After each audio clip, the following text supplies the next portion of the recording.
It's been about 2 weeks since our last installment of the critique, and a number of things have happened.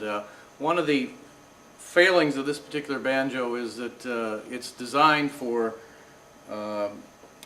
classical guitar strings, and I think it sounds best with classical guitar strings. I'll talk about that a little later. But the problem with classical strings, at least the set that came with, is that the windings are cut by the frets on this instrument, and I understand from my classical friends that this is a very common problem. In fact, the reason why you buy a set of trebles and you buy a set of bass strings for your classical guitar is that you will often lose your bass strings on a regular basis. Mine lasted about 3 weeks, and while I was watching television, I had my instrument on the chair next to me, and all of a sudden the string just went boink on its own.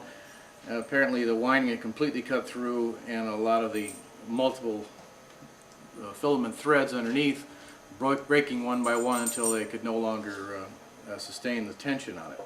So I decided, well, let's try a set of metallic strings, which is something that the 5-string banjo players have been using. And the ones recommended were a set of Diodario flat wound strings for electric guitar. I happen to have a set of those around. Tried them and just hated them. In fact, they lasted about 4 days on the banjo. Now, why was that? Well, 2 reasons. One is I just did not like the sound. The sound was way too metallic for my tastes. And the second one was the tension on the strings. This particular banjo is not set up for guitar, for electric guitar strings. For instance, if you press down on the 2nd fret and then look and see what the amount of play is at the 1st fret, it's pretty high. Now I could adjust this with my nut files, and I'd have to adjust the neck to keep the strings from buzzing, and all well and good, but then I'd be dedicating this banjo to the kinds of strings whose sound I don't like to begin with. There's possibly one solution. Tomastic sells a $20 set of strings that might work quite well with them, and I'll try them later. But after several days of playing what was really a difficult to play banjo and not liking the sound, I simply went back and got another set of classical strings and put them on. Now initially I was kind of had some trepidation about this because as you possibly can tell, this has posts on the end. But I found that if I did a figure 8 knot, let's see if we can show it up here, it holds quite well. And the main reason for that is that these are very low tension strings. And because of the low tension, the playability factor is not as important. One of these days I'll build another nut for this instrument and try to change the playability a little bit. Also we'll tweak the double truss rod in the neck and see how much difference that makes. But for now, I'm very satisfied with the sound I'm getting and with the playability of these strings. One thing I did notice was setup is very crucial. Initially I thought it wasn't, but that's probably because the set of strings that came with it, ones I surmise are GHS ball end strings in which the ball had been crushed out of it, are probably maybe a little better suited for this instrument. I have some on order, we'll see. I found that with these strings, which are another Diodario set, that I had to really lower the tension on the head, practically to the point to where the nuts are loose. They're not, but they're finger tight. And I also built a few more bridges to see what would happen. And surprisingly, I did something that was quite unusual, which is put vertical grain bridge on. In other words, the grain goes down like this instead of across, which is the standard type of grain that you use on other banjos, on violins, etc. There was some talk on Banjo Hangout that the vertical might put the sound into the head a little more directly. And the sapella wood, which I use for here, this particular bridge is suited for the space end of the instrument. So I found that this vertical sapella bridge on my own design, and I'll show that to you again. You can see it's kind of an odd design without a cap on it, because the cap's really not necessary with these strings. Works works very well. I'm very pleased with it. I've been using it for several different types of music. I've been even playing some Broadway tunes on it.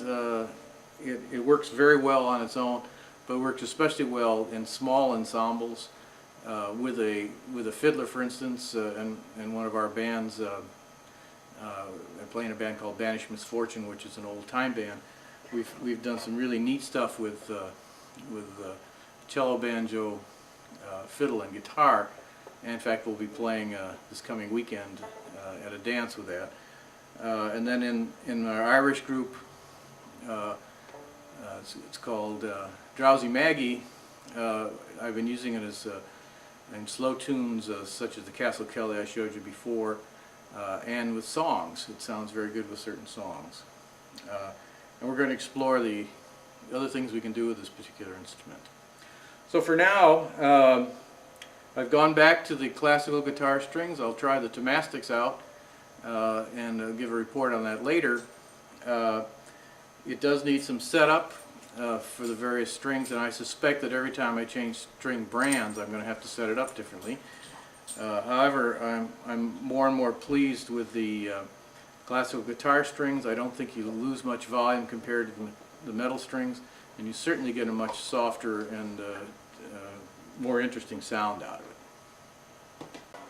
One other thing I should mention about this, Marcy Marxer has been kind enough to give me an email lesson on how to play this instrument, and she points out that the style that you use, especially the right-hand style, is particularly important with this low-end instrument that's set up in a very loose manner.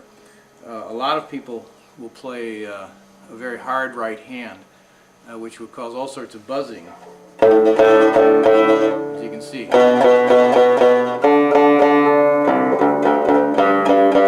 Especially on this G string.